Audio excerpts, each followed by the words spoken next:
Olá, tudo bem? O objetivo da aula de hoje é conversar sobre a liberdade e a responsabilidade a partir da filosofia de Jean-Paul Sartre.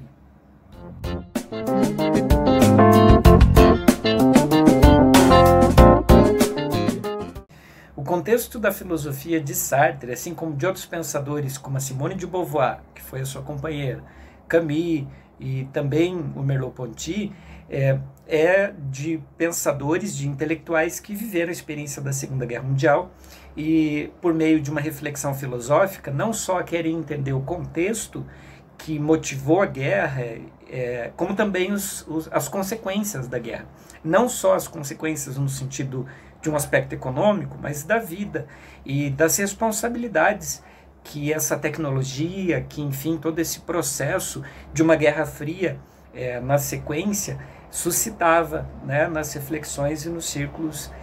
de pensamento. E aí nessa esteira, né, quer dizer, nessa dinâmica, Sartre pensou primeiro, né, o papel do intelectual, alegando que o intelectual deveria ser aquele que, por exemplo, denuncia, que anuncia a verdade, que é crítico no sentido de se contrapor às injustiças, e depois ele pensou nas implicações disso, no sentido mais pessoal, no que diz respeito às pessoas que entendem a responsabilidade que elas têm mediante a própria liberdade que tiveram para significar as situações. Então, é uma filosofia que está centrada fundamentalmente na liberdade e na responsabilidade. Nesse sentido, é um pensamento totalmente voltado a uma condição ética, embora o grande pensamento de Sartre não esteja voltado à criação de um conjunto de comportamentos que sejam considerados ou não éticos.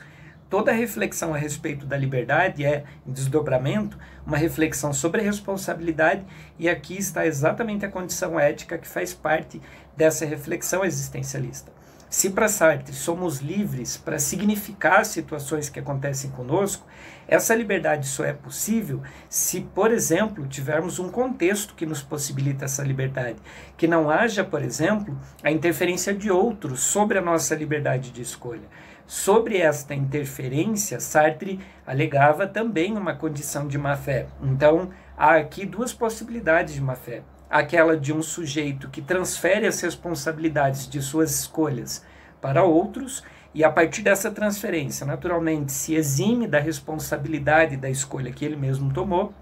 E claro que aí ele age num primeiro modo de má-fé, mas há também uma espécie de má-fé num sentido macro-social, na medida em que há injustiça e há situações de desigualdade que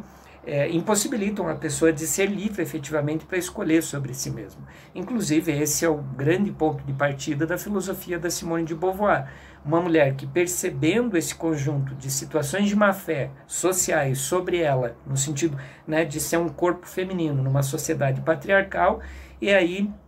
o quão a liberdade, né, seria caro para a existência dela, e por isso a reclamação e toda a militância, né, e toda a reflexão filosófica dessa pensadora, essa grande pensadora, para entender a condição da mulher cerceada por esses aparatos sociais que a impossibilitam. Dali a máxima, né, uma das frases bastante conhecidas, né, da Simone de Beauvoir, que é a ideia de que não se nasce mulher. Claro que aqui a ideia de nascer mulher está associado à ideia de mulher que se tinha naquele período, e aí quando ela diz que não se nasce mulher, ela quer dizer que não se nasce obrigatoriamente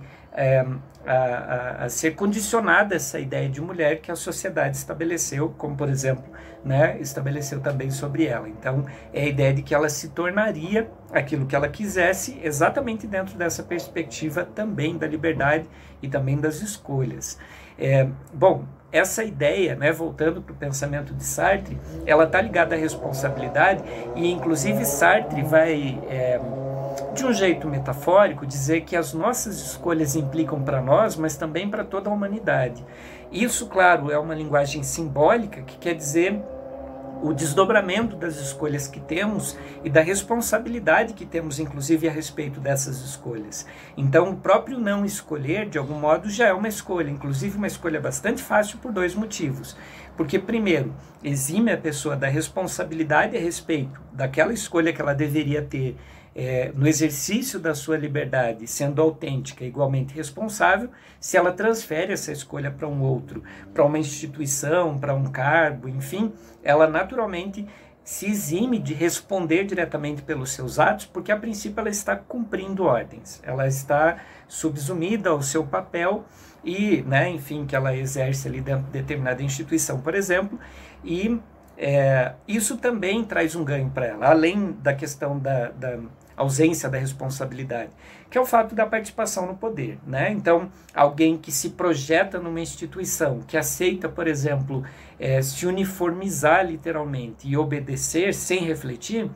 também ganha participação no poder, porque ele deixa de ser ele mesmo para se tornar uma parte da instituição que, por ser uma instituição, exerce poder sobre as pessoas. Então, chega a haver um ganho, né, na não escolha, um ganho, claro, que traz uma consequência terrível para os demais, né? E por isso é uma atitude de má fé. Um ganho no sentido egoísta, porque a pessoa se exime da responsabilidade e participa do poder, mas claro que esse ganho é só dela e não dos demais, exatamente porque, por não responder pelos próprios atos, ela deixa de ser autêntica e interfere na escolha dos outros. Então, por isso a ideia de uma reflexão existencialista ligada diretamente a uma reflexão ética, porque a liberdade ela está associada à responsabilidade e ela é a condição básica para que tudo isso seja possível. É por isso, inclusive, que Sartre parte do pressuposto filosófico da existência, não da essência. Claro que aqui fica evidente um contraponto, por exemplo, ao pensamento judaico-cristão, que parte de um pressuposto de uma essência, de haver uma identidade que, por exemplo, né, nos caracterize,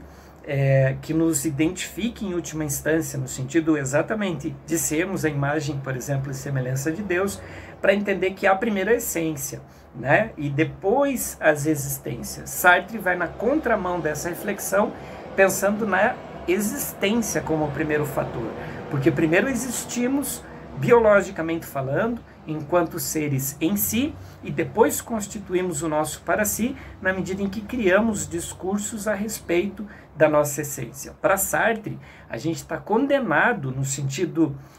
de como funciona a nossa mente, a nossa condição humana, de sempre buscarmos a criação de sentidos. A gente não conseguiria viver, por exemplo, na medida em que propôs Nietzsche, e não que Nietzsche quisesse isso também, num niilismo, no sentido do vazio. A gente sempre vai buscar modos de preencher esse vazio. O Übermensch é uma resposta de Nietzsche também a essa reflexão. Para Nietzsche, o niilismo ele não é só o vazio pelo vazio, mas ele é o vazio que permite a criação, né? Entendendo, inclusive, que o fundamento dessas criações seriam o próprio sujeito. Na perspectiva de Sartre, há uma proximidade bastante grande dessa reflexão, porque se não há sentido, porque primeiro tem a existência, e a essência está, na verdade, delegada ao espaço de criações, né? de orientações sociais, individuais, enfim, então o que há no fundo é um vazio, é um niilismo, mas diante desse niilismo a angústia nos leva a querer significar todos os acontecimentos a todo momento, e é justamente nessa situação de significação do sentido que atribuímos à realidade, naquilo que Sartre chama de para si, é que também repousa a nossa responsabilidade, na medida em que colocamos ali um sentido naquilo que por si não quer dizer nada e não tem sentido algum. E além da obra Ser e Nada, considerada uma das grandes obras de Sartre, há uma outra que na verdade foi escrita como uma peça, que é a qual quero tratar hoje, chamada As Moscas, bastante interessante, que também aborda essas questões. Ela é de 1943 e basicamente ela vai tratar sobre a condição da liberdade, da responsabilidade e desse lançar-se no absurdo que é a própria existência. A obra A Mosca, na verdade, é uma releitura de uma tragédia grega que conta a história de Orestes. Basicamente, a história se passa em Argos, cidade natal de Orestes, em que os seus pais eram os reis dessa cidade, então a Clitemnestra e o Agamenon. A Clitemnestra acaba tendo um caso com um tirano que é o Egisto, e ambos planejam a morte de Agamenon para assumirem o trono. Então, uma vez que eles executam Agamenon, eles se tornam tiranos sobre o povo. E junto a esse ato, junto a esse crime, eles espalham mentiras e o medo acaba reinando né, em Argos. E aí essa relação do medo, da tirania, do poder opressor e também das pessoas que de algum modo se submetiam a esse conjunto opressor, infestou simbolicamente, claro, Argos de moscas, daí inclusive o nome da obra de Sartre, né? Então, as moscas ali eram uma metáfora para um lugar sombrio, um lugar aterrorizado pelo medo e pela culpa. Depois de um longo período de ausência,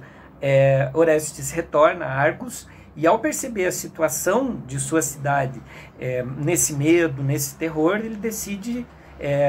assumir a responsabilidade para mudar essa realidade. E aí ele assume então, né, essa situação, querendo executar os responsáveis por toda essa tirania, né? Então a sua mãe, a Clitemnestra, e o seu padrasto, o Egisto. E assim que ele o faz, ele abertamente assume as responsabilidades pelo crime cometido e, claro que junto a isso, de algum modo, na crença antiga, ele também ofendeu Júpiter, que era o deus que tinha compactuado junto a Egisto e a Clitemnestra todo o crime e a tirania exercida. Júpiter, nessa mitologia, está associado a um deus que se alimenta pelo medo, pelo caos das pessoas, então essas situações fortalecem Júpiter. E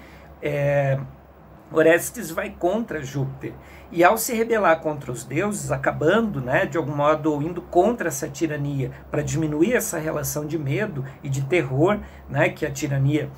produzia, Orestes também se vê abandonado pelos deuses. E aqui entra a máxima da leitura de Sartre a respeito dessa tragédia, porque Orestes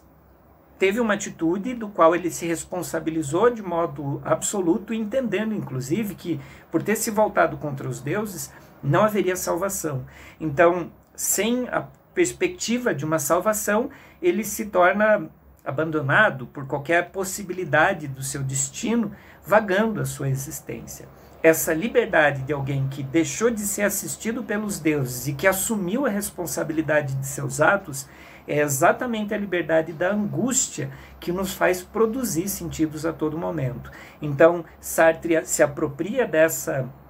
condição de Orestes, nesse vazio de sua existência, desassistido pelos deuses, mas também autêntico e responsável por ter chamado sobre si toda a responsabilidade, né, por exemplo, de Argos, e ter resolvido a situação, tomado uma atitude que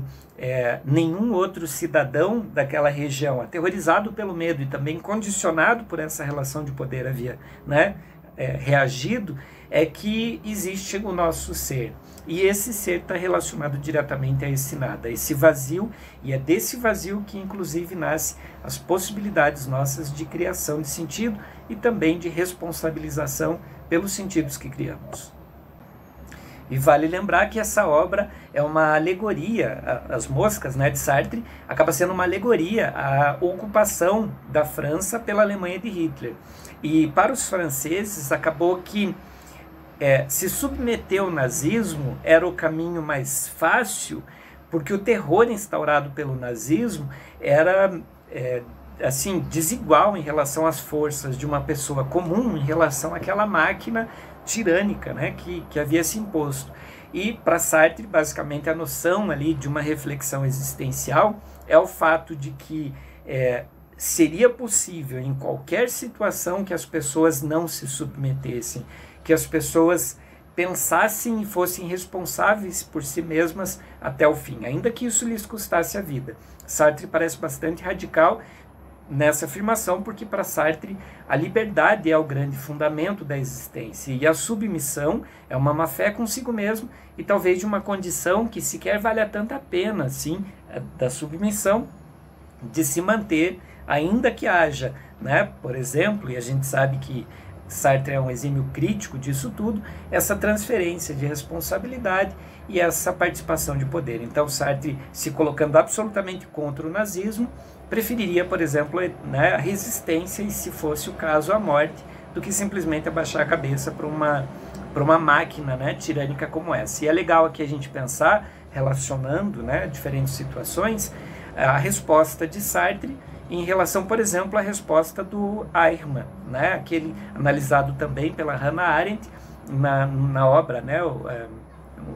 Banalidade do Mal, em que Eichmann vai no outro extremo e que se projeta tanto na instituição, num regime nazista, que sequer se considera culpado em pleno julgamento, ainda que tenha suas mãos manchadas aí de sangue, porque simplesmente cumpriu ordens. O que Sartre propõe é exatamente o outro extremo, do exercício da liberdade até o fim, da ideia de a gente não aceitar se projetar totalmente a uma instituição, ainda que haja medo, ainda que haja terror, simplesmente abdicando de quem somos. Afinal, a existência vale a pena ser vivida quando ela é autêntica e quando ela está diante de uma possibilidade de fato de sua liberdade, que é uma condição do nosso ser.